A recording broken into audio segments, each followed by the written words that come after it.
Hey guys, what's happening? So continuing the playlist of the return of Wolverine, I wanted to get into more of the details that have been uncovered and possibly some of the additional ties with familiar characters that we've seen return and the possibility of additional characters that are tied to them. So if you're new to the channel, be sure to subscribe to catch the spills every week, and don't forget to hit that bell up top so we can squad up in the comments for the first hour. Alright, so in the last video we had talked much about where Wolverine was starting off in the return of Wolverine. And a lot of this we knew already because Marvel had pretty much released a lot of it with all the promotions, getting everybody excited, telling us he was coming from a place that was like hell, but not hell exactly. He'd be awakening with the heated claws and kind of figuring it out from there. And with him waking up with blood and bodies everywhere, and the bodies of these soldiers look a lot like the Soterra Strike Team 4 soldiers. And initially, Logan doesn't know where he's at, he doesn't know what's going on, but as the reader, little clues like this kind of give us pieces to put together based on what we've known from the Hunt for Wolverine, and a couple I would even say from X-Men Gold, and some even from recent issues of Weapon X, which we'll get into in just a little bit. But even on top of that, I would say some even reach back in the form of flashbacks to moments that we had seen take place even in the death of Wolverine. And we're given these different clues that we can kind of draw from as Wolverine's memory comes back to kind of piece the puzzle together. And so early on, upon Wolverine's departure, we find out that this laboratory is actually a cloning laboratory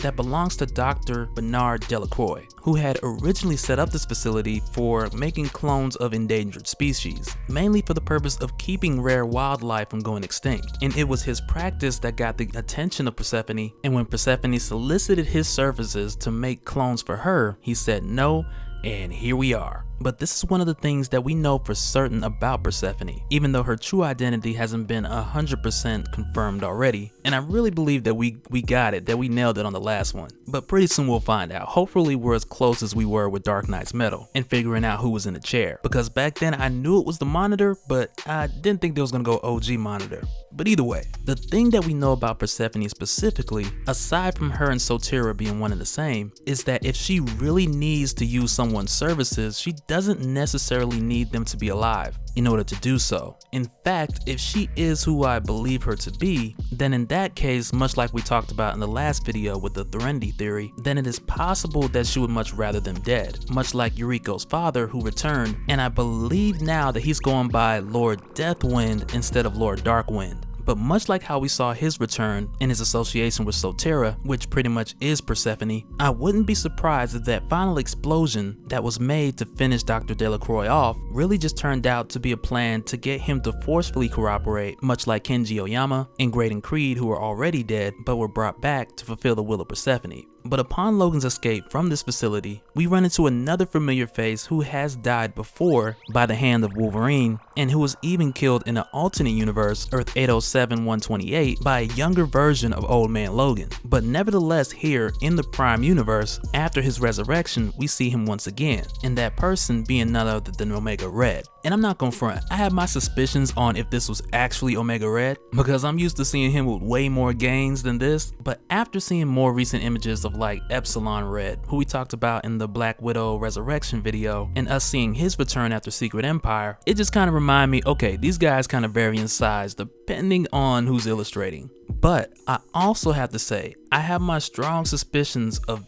this version of Omega Red actually being a clone. And when I'm done, I want you guys to chime in the comments and let me know which route you really think it is. Because when I make the suggestion of it being a clone, it's beyond the whole size thing and seeing the Omega sign on his forehead and the carbonadium tentacles, but it's more so leading into the recent activity of his resurrection that we saw in X-Men Gold and everything that's happened after that leading into Weapon X. And really at the end of the day, I feel like the more determining factor we'll find out in the next issue of the Return of Wolverine, where we see Logan cross with the X-Men. When he crosses paths with the X-Men Red Team, we may get a better idea of the time frame. But really just digging into my thoughts of this whole idea of there being another Omega Red, just starting off with his death, like when he definitely died, and I think it was Wolverine Origins issue number 38, somewhere around there. But here when he died, when Wolverine put the Muramasa blade right through his heart, and this is something that Wolverine did after sparing Omega Red's life, when he had him pinned underneath these bars in a Russian prison.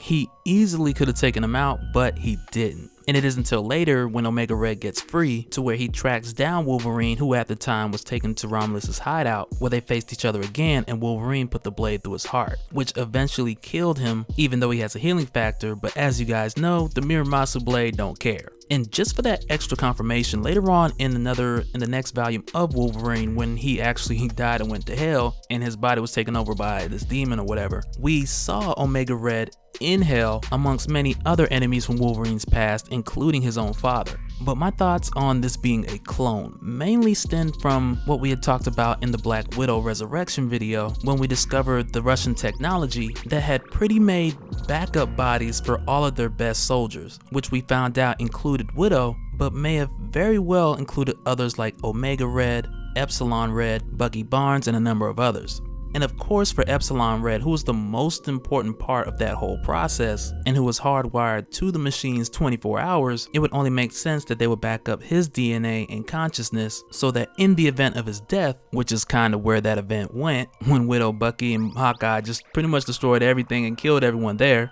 mostly Widow doing the killing. But with this entire process even existing, and in Russia of all places, it leaves that window of opportunity of the same things that we saw done with Black Widow also taking place with Omega Red. But going forward, more so into the actual resurrection of Omega Red, this brings us to an organization by the name of Sickle, which is pretty much Russia's version of S.H.I.E.L.D. And due to their change in leadership, when it was previously Vasily Rosevich, who was Omega Red's brother, who wanted to use Omega Red to stage the assassination of Tomaz Aslan, who later on took over Sickle. But while Vasily was director of Sickle, the methods he implemented to use Omega Red, like the technology itself, may very well still be in use by Sotira. And so now Omega Red's resurrection, which was done by Viktor Komlov, who's a member of this Russian group. I'm not even going to try to attempt the pronunciation of the name, because I'm totally going to mess it up, but it's the same group as Ivan the Terrible. And as I mentioned before, Komlov had used the methods of black magic in order to resurrect Omega Red from the dead, who was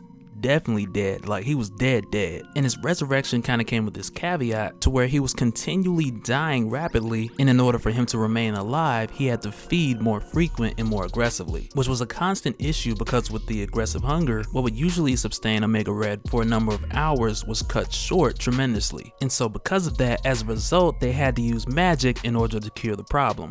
And I mean magic like literally, like Magic Rasputin, being Illyana, Colossus' grown little sister. So when that happened, the X-Men had came to save her, which resulted in like a rematch, if you will, between Old Man Logan and this version of Omega Red, in which Old Man Logan had experience from his previous universe. And it was from there that Omega Red was taken into custody by Sickle, who had injected him with the nanobots and staged his escape in order to make the assassination look like something that he would do of his free will. But eventually he ran into the team Weapon X, and through the help of Lady Deathstrike, they were able to relieve him of the control of the nanobots, take on Sickle, relieving his brother Vasily of his position as director permanently, and from there Omega Red pretty much had became a member of the team. But through the course of all this, there was one time in particular when, before joining Weapon X, Omega Red had used Sabretooth for rations while he's being used by Sickle and suffering from the painful control of the nanobots. During this time, while they were returning back to Vasily's location, they're attacked by these tigers very similar to the one we had seen in the laboratory with Wolverine that was on fire and was pretty much just cool with it. But when this happened, Omega Red was able to use one of them to harmlessly use for rations for a rather long period of time, which is something that I'll bring back around full circle when we get to talking about the heated claws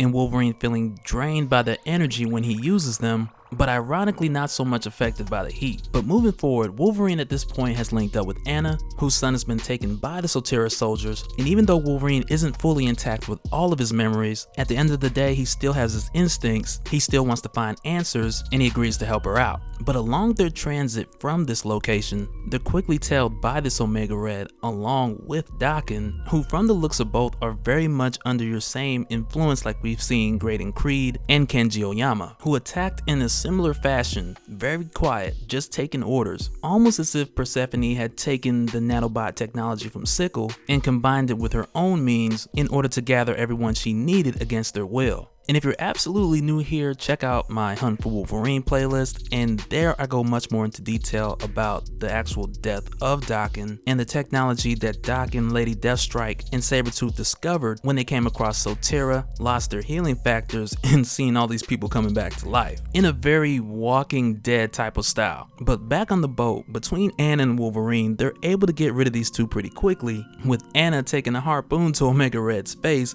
which was pretty quick. Like, she was ready to do that to somebody. Like, she didn't even think twice. And with Wolverine facing Daken, who he did somewhat recognize, but he wasn't exactly sure where from or who exactly he was, this moment did also cause his claws to heat up, showing us that it's something that he could trigger rather quickly. And being that he has no shortage of improvisation, he uses it to cut a gas line and light Daken on fire, who once again triggered his memories through seeing that he also had claws and recognizing his tattoo, and some of their memory from being in the same cell. He knew that he knew him from somewhere, but not specifically who he was. But upon their arrival, they are discovered by Jean Grey and the X-Men by the way of Jean Grey using Cerebro, but I do believe there's a bit more to Jean Grey just finding Wolverine through this way, and that's mainly because the same logo that Wolverine has on his clothing, it just happens to be identical to the logo that we had seen towards the conclusion of the Hunt for Wolverine when Kitty Pryde, Iron Man, and Daredevil were pulling all the clues together. But how to do it for this one, guys, there's quite a few more things that we gotta pull apart aside from the logos,